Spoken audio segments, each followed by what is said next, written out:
If you've been paying attention the last few weeks, you're aware of protests against police brutality against black people, and maybe you're aware of the systemic issues black people face in this country.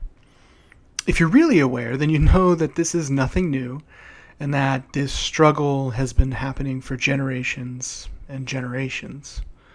So, as violence against black and brown people continues in the US, what do video games have to say? Before you say, but default, video games are entertainment. They aren't meant to take a stance on these types of things. I will tell you to try harder and expect more from the things you consume. Entertainment has long been an avenue for social justice, and video games can do that as well. By and large, though, video games have not taken up that mantle, with a few exceptions which I will cover later. This fact has become even more clear as gaming companies and developers have begun pushing back the release dates for updates and content because of social unrest and protests. But this all begs the question, if you as a company believe that Black Lives Matter on your social media pages, what do you say about those Black lives in your content and in your games? Again, the answer is not enough. An example is Grand Theft Auto 5. GTA 5 is a satire, and it makes its buck on pushing most representations of people and things and social events to the edge. But look at the interactions in this game. Maybe it's because you are a criminal that you only run into other criminals, but why are so many of them black? And even if all of them are stereotypes, does this offer the opportunity for the character, like Franklin, to critique the world in which he lives in meaningful ways? Franklin does little to advance awareness of what is clear in his surroundings. In fact, Franklin is self-interested and is mostly uninterested in helping those around him, especially in his community. Even as a satirical representation, this creates problematic understanding of black people as agents in their own freedom. In one article on social justice issues in Grand Theft Auto, the author said that writers make choices, and if you don't like those choices, you don't have to play if you don't want to get offended. Okay, but what about all those people who do play the game and see those stereotypes in ways that are harmful to the people that are being represented? Because let's be honest, the stereotype of Franklin and the stereotype of Michael have very different implications in the real world, and only one actually harms the people with similar skin color in that real world. Representation matters, and it's important to note that agency in these games is given and taken at whim, and usually done so by white people. The problem is, as Robert Daniels said in a Polygon piece on John Boyega this past week, these characters don't get to be black in ways that challenge racist stereotypes, oppressive systems, or institutionalized malintent. Their race is either used as a punching bag of stereotypes, or their race is removed from the conversation altogether. So the next question becomes, well, what if the game doesn't deal with those issues? But that's kind of the point, right? These issues are ever present. They are all around us all the time, and even in games that don't directly deal with issues of race, the characters do little to acknowledge it in any meaningful way to the player. Take, for instance, a game like Final Fantasy VII, where Barrett is a revolutionary, but not for himself. He carries the burden of revolution for a planet, but says nothing about how he operates on that planet.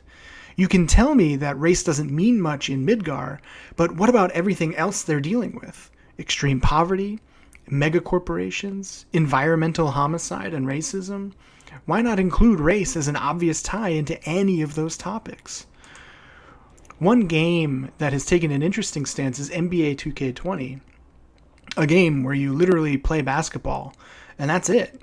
They stopped their online play and gave all players that logged in Black Lives Matter and I Can't Breathe t-shirts in order to facilitate an online peaceful protest. You don't need to force issues of race into video games, though. They are already there. But creating stilted or disingenuous representations of this struggle is also going to miss the mark. 2K gets away with this because they are giving players the opportunity to act as the players themselves, most of which speak out on issues of racial injustice on a regular basis. This is powerful, and it reflects the point of the game, which is to become the players. If the players are doing the protesting, why not give players the opportunity to do that in the game? But for many of the companies posting about racial justice, their advocacy is the equivalent of saying that black people matter while making them use the back door. Infinity Ward put a Black Lives Matter message on their COD content, for instance, but have done little to curb racism in their event chats and usernames in the game. They are also sponsored by the US Army, one of the groups being criticized during the current protests. But we should also allow, to a certain extent, these organizations to grow. And that's what we're seeing. If we want to push the movement forward using video games as a vehicle, then these representations must be authentic and rooted in an authentic understanding of that struggle. And it must include action in addition to words. But this brings up a whole other issue of being black in gaming and black representation in game development. And that's something we can consider later. So I could imagine that some might say that game development times create complications that other media don't have. If it takes 5 years for a game to develop, how are they supposed to put things into games that are happening now? Let me say this. Black Lives Matter is not a fad, nor is it new. The idea has been around since well before video games existed at all in many different forms. A development schedule is not determined by fad, but development schedules are informed by the world as it is. And that is a racist world. One that needs better video games and better representation of oppressed people in those video games. And if this world is a racist one that was built by and for white bodies, then how do black people operate in that space? Is there opportunity for them to challenge that? Do they succeed? Does the game acknowledge this reality, or does it gloss over it? Even in fictionalized worlds, are the characters allowed to acknowledge the strengths of their difference? One of the critiques in Star Wars is that there is little understanding of race in the stories. Rather than taking Finn's anger and rage and confusion and turning it into support for those that needed it, those that are being exploited in ways that are similar to ways that he was exploited by the white First Order, he was largely made irrelevant in terms of action and revolution, despite being a revolutionary on Star Wars' lily white paper. So, lists have started to come out showcasing the progress made by video game developers in their inclusion of black characters, like Bangalore or Lifeline of Apex Legends, or Siri Hujunda in Fallen Order, who also plays Grace Walker in Wolfenstein 2: The New Colossus. Wolfenstein especially has this character confront the realities, even if it's a fictionalized what-if future of a racist world. GTA San Andreas also has CJ confront that racist world head-on, though the satire can blur the lines of activism. What these particular cases do is make us, the player, confront those issues as well. But the failure of other games, and even Wolfenstein and GTA, is that these characters are still black in a white world, and their revolution is fictionalized out of understanding. If the average player has a hard time making the connection, it becomes difficult to say there is an effect there. Not saying there isn't, but the effectiveness of the protests happening because of the murders of George Floyd, Breonna Taylor, and countless other black bodies is that it is very clear what they are about. We see the resistance in full effect, and that's something that games are missing. So Mafia 3, for instance, directly confronts racism and the black experience in relation to that racism through Lincoln Clay, its main character. As senior writer Charles Webb said in an interview with NPR, the developers wanted to spark players' consciousness without overindulging in a history lesson, and that they created a game with empathy. This empathy is created in putting you directly in the experience of a black man in the South in 1968.